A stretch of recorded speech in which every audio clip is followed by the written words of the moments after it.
Company যারা যোগ্য মনে করছে তারই প্রজেক্টে দিছে। আপনি শুধু শুধু চিৎকার করে তো কোনো লাভ নাই। যোগ্য? রাতুলকে তোমার যোগ্য মনে হয়? ও তো একটা বেঈমান। তুমি জানো না ও যে কোম্পানির ওনার, সেই কোম্পানির আসল মালিক হচ্ছে আমি। ও তো আমার সাথে বেঈমানি করে আমার সবকিছু নিয়ে নিয়েছে। রাতুল যদি বেঈমান হয়, আপনি কি করছেন মনে নেই আপনার? আমি কি করেছি? সহজ সরল মানুষের জীবন নিয়ে আপনি সিনেমিনি খেলছেন। কোটিপতি হওয়ার নেশা আপনি একটু নিচে নামতে পারেন? আপনার কাছে তো ভালোবাসার কোনো দামই নেই। আপনি রাতুলের কি বলতে আসছেন? রাতুলের চাইতে তো আপনি বড় বেঈমান। হ্যাঁ, আমি বেঈমান। তুমি একদম সত্যি বলেছো। আসলে কি জানো, অকৃতজ্ঞরা কখনো উপকার স্বীকার করে না।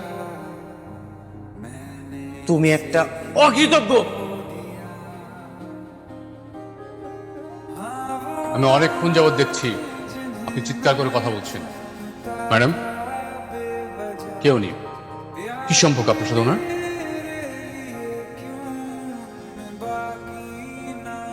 সম্পর্ক আছে, ওনার সাথে আমার সম্পর্ক আছে। উনি হইল গিয়ে আমার আগের অফিসের বস।